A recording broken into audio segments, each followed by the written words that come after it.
welcome to episode 29 of Minnows to Kings here in San Marino with SS Cosmos. As promised in the last episode, we're going to have a look at how the other San Marino teams got on in Europe. You can see Murata there actually lost 4-0 on aggregate in the end. Domignano, who were only actually 1-0 down from their first leg, they lost 5-0 altogether on aggregate. We've got a little bit of bad news for ourselves though. If we just have a look at our news, Tyler Evans twisted his knees, out for 6 to 9 days. That's not good. Our backup goalkeeper is Stimac. We remember how poor Stimac was for us. If we just compare him to Tyler Evans here, you can see aerially Stimac's much better, but everywhere else Tyler Evans is by far the superior keeper. That does leave us in poor standing. He should be back for the second leg, which will be handy. The draw has also been made for the third qualifying path. If we have a look here, you can see it either be Calju or Cosmos coming up against Kukesi or Dudlange, the Luxembourg team. So it's an Albanian or a Luxembourg team in the fourth round, providing we get past the Estonians. We are going to get into today's game though. We welcome back Tinazzi and Diarra into the squad. I've also been able to register Hedegaard, who is actually going to start in the centre half position. I've actually managed to get Tanzi registered as well. I realised at the start of the season when I initially did the registrations, I registered Bobby Dean, and Bobby Dean has currently got a broken ankle. So that was a mistake on my part. Took up a slot that didn't need taking up, but I've actually managed to now take him out, and I've been able to put Tanzi in. So that gives us a little bit more cover at left back should we need it. Hedegaard and Stimac obviously lacking match fitness. Feltrin's a little bit tired as well, but I believe this is the strongest squad we've got, minus Stimac. So hoping for a good performance here in the away leg to kick things off, take them back to our place again, and get through to the next round, hopefully. It'd be absolutely massive if we qualified for the group stage. Money wise it would be huge for us, but with Stimac and goal this is going to be a tough ask. I say hopefully Evans is back for the second leg. Hopefully we don't need to use Stimac too much in this game. Calju again were the favourites for this game. We did actually set our attendance record for the last game as well of 5,500. I believe the previous record was approximately 2,800, so we've absolutely smashed it. We smashed the gate receipts as well. Anyway, we've got a corner early on. It's Rossi here. It's a poor corner. He's looking for Hedegaard at that near post. Hedegaard is he's probably got the best jump and reach and the best heading in the squad. But we're still building here with Diarra. It's Rossi again, who was poor in that last game. We're looking for much better from him. Manusco Cacinella goes all the way back to the central defence. But we are still bringing it forward with Caradonna on the right hand side. Can he get the ball into the box? He can, and it's towards Davide Di Cristofaro, who gets his first goal for the club and puts Cosmos 1-0 up with the away goal.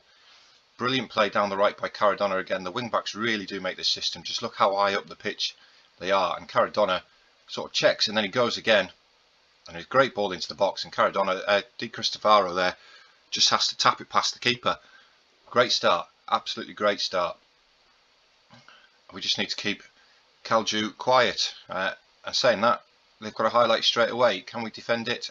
No, we've given away a penalty. It was Tinazzi who has given away the penalty. You saw in the last episode we're not very good at saving penalties, but it's Avasti to take it, and Stimac there goes the right way, but Calju are back into the game. I've just realised I've said we've got an away goal there. I don't think away goals count. They didn't in the Champions League, so it really makes no difference. I really need to start looking at the league, the rules for these competitions before I get into the games and I open my mouth. But now Calju are building again, but it's cut out by Caradonna. He finds Feltrin, who finds Hedegaard. Hedegaard with a great ball out to Tinazzi. Tinazzi, can he beat his man? He comes back inside to Diarra. He's gone. Tinazzi's gone looking for the return, but it's Kevin Rossi through to Di Cristofaro, who hits the inside of the post, and it bounces clear. It bounces clear. We should really be 2-1 ahead there. But Di Cristofaro is finally showing why we've brought him in. I believe he's on a high wage as well for the squad. Manusco Cacchinella also on a high wage. I think he's on about £600 a week, which is a lot of money, considering that was more than our entire wage budget for last season. But we're going to come into half time here, 1-1. We are the better team.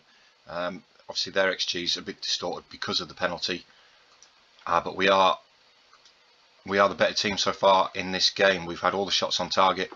They've had one, which I believe was the penalty. We've took 21 fans to Estonia for this game, which is great. It's a great header there by Hedegaard. It's exactly what we were missing with Brizzi in there.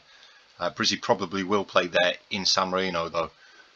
As I've said many times before, we are only allowed 9 foreign players in this squad. Diarra looking out wide to Tenazzi. Tenazzi advancing down the left. Can he get the ball into the box? He can. He looks for Rossi, but it's cut out by Minnow there, and Baranov will bring the ball clear. It's up forward towards Zelestinov. Now it's Shlukin. It's Zelestinov looking down the line again, but Tenazzi's there, cuts it out, and he finds Hedegaard, the young Dane. Now Diarra, can we build something? He finds Christian Orselli. It's Manusco Cacchinella and Caradonna there, the furthest man forward again, down the right hand side. Can he pick out the pass again? He can. It's Kevin Rossi. Kevin Rossi with the header from around about the penalty spot, straight past the keeper. Absolutely fantastic. Much better performance from Kevin Rossi so far in this game compared to the last game where he was absolutely shocking.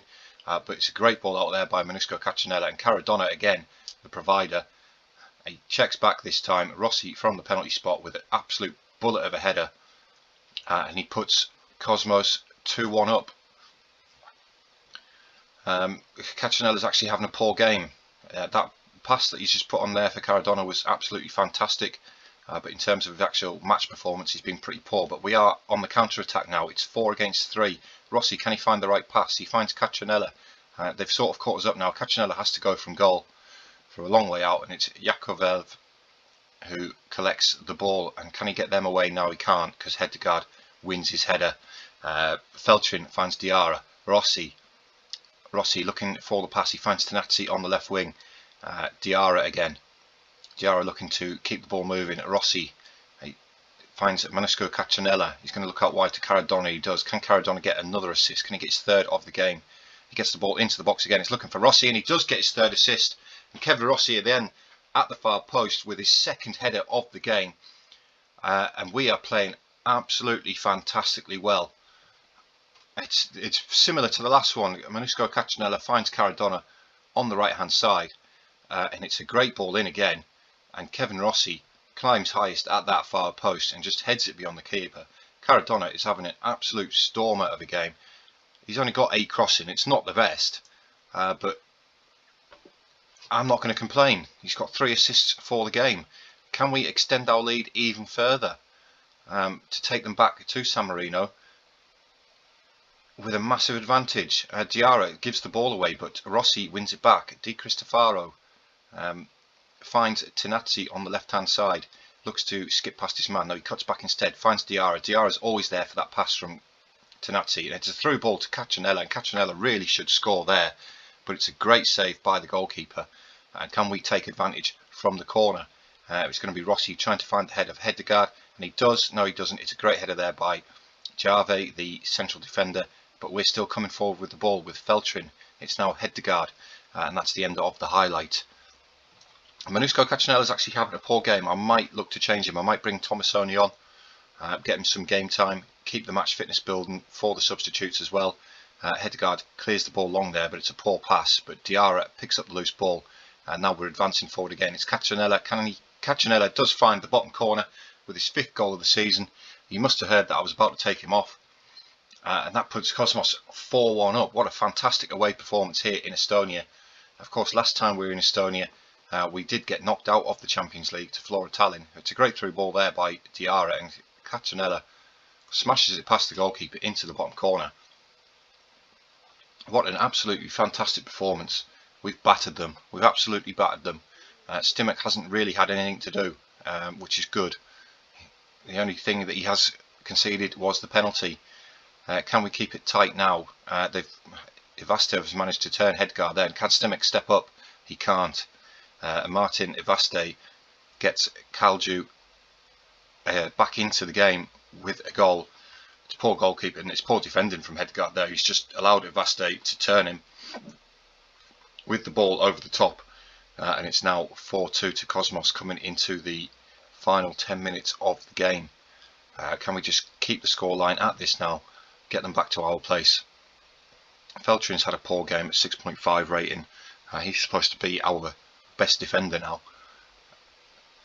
But that is the full-time whistle, and it's a 4-2 win for SS Cosmos. Absolutely fantastic. Second leg is in around about a week's time. Hopefully we have got Tyler Evans back for that. It's in 6 days. So I'll catch up with you guys for the second leg. Hello guys, and welcome back to the second half of the episode. Coming into the second leg. We're at home for this leg, obviously looking to carry on our 4-2 advantage that we do have. We do have an injury to Feltrin here. We're going to have to bring Brizzy on to play as that ball playing defender on the left hand side, unfortunately. Other than that though, it is going to be the same lineup as the last game. We've brought Tyler Evans back though. He is back from his injury. He is fit, which is absolutely fantastic. We are 4-2 up from the first leg. We're now looking to make that home advantage count and progress to the next round of the Conference League. Let's tell the boys to go and make a difference, and let's get straight into it. Yeah, 4-2 up. Some outstanding performances in the previous leg. Cardona in particular was absolutely fantastic. We've got an attendance of approximately 3,500 for today's game. We're just looking to stabilise ourselves, keep a hold of that lead that we've got. We should be better this time round, home advantage. And we have started off the brighter team so far. If we just have a look at the action areas, you can see the ball's very heavily in midfield. We've also got some analysis here. The XG is very similar, but we are attacking quite well so far. It's been a very quiet first half though. We've reached 35 minutes without a single highlight, and now we've got one. That's a poor goal kick, but Di Cristofaro pinches, and now Oselli feeds Cardona. Can Cardona repeat his performance from the first leg? It's Manusco Catronella, and that's an absolutely outstanding block from Baranov there, the defender. But Brizzy is going to pick the ball up. Brizzy's development just keeps on improving. The development of the whole squad so far since we've turned professional is really encouraging, which is fantastic. Hopefully the under-20s can have the same effect on the under-20s. We do need some of these San Marino players to improve. I have just before the game started, I've requested the board to improve the youth facilities.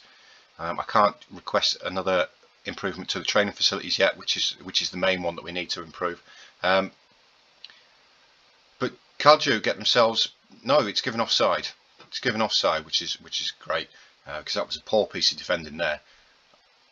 I believe, yes, Slazov was just offside there, but we just sort of let him go there. Cardona again is having a fantastic game. We're playing well all round. Brizzy is the poorest performance there, but he's not really European standard. He's a league player. He's down to a 6.4 now. But we're coming into the final 20 minutes, and we are still ahead 4-2 on aggregate. Tanati finds Hedegaard. Hedegaard hits the inside of the post. The keeper's just morphed to the ball there. Not entirely sure what happened there, but Hedegaard almost grabs his first goal for the club. That would have been absolutely fantastic, and that would have guaranteed us our passage into the third qualifying round. Diarra with a long throw, and it's cleared by Unt. Now Tanati picks up the loose ball. He's looking out right to Cardona. It comes inside to Oselli. It's going to go back with Cardona. Cardona, can he skip past his man? Drive towards that byline. He can. He cuts back though and plays it inside to Manusco Catronella, who plays it across to Tanati. Tanati's there at the far post for the tap in for his first goal of the season, and now that is 5-2 on aggregate. That is tie over. We will be progressing to the next stage of the competition. The two fullbacks, wing backs there, linking up absolutely fantastic. It's like watching Liverpool, Trent and Robertson combining so well. They combine so well for Liverpool, and our fullbacks are doing pretty much the same. We're going to bring Caradonna off for Ravelli though. Let him rest his legs for a little bit. Hedegaard's really tired as well. Obviously he's lacking match fitness. It's only his second game of his career. Not just for us, but it's his second game of his career. He did play in the under-20s last season while he was technically still on trial with us before he could join. But that is a 5-2 aggregate win altogether. Absolutely fantastic. Our European adventure does continue. Interesting to see who we are going to be drawn against. I can't remember which the two teams were, but if we click forward, we will find out. We receive another £85,000, which is absolutely great. Who are we going to come up against? We draw Dudelange, the Luxembourg team. Again, they've got some better reputation, training facilities than us, but I feel as though it's going to be very winnable. Tanati with his goal impresses me very much. The San Marino, though, national manager, keeps coming to watch our games. He's watching Luca Brizzi, and he's also been watching Tomasoni. But our European adventure continues. Dudelange next in around about a week's time, which will be in the next episode. As always, guys, thank you very much for watching. If you've liked what you've seen, please leave a like, please subscribe, please also leave a comment with any feedback. We're coming up to around about 30 episodes in now. I can't quite remember what number we're at, which is a bit embarrassing, but we're around about 30 episodes now in my YouTube career. So any feedback you can give me, absolutely fantastic. But I've been Dean, thank you very much for watching, and I will catch you all next time.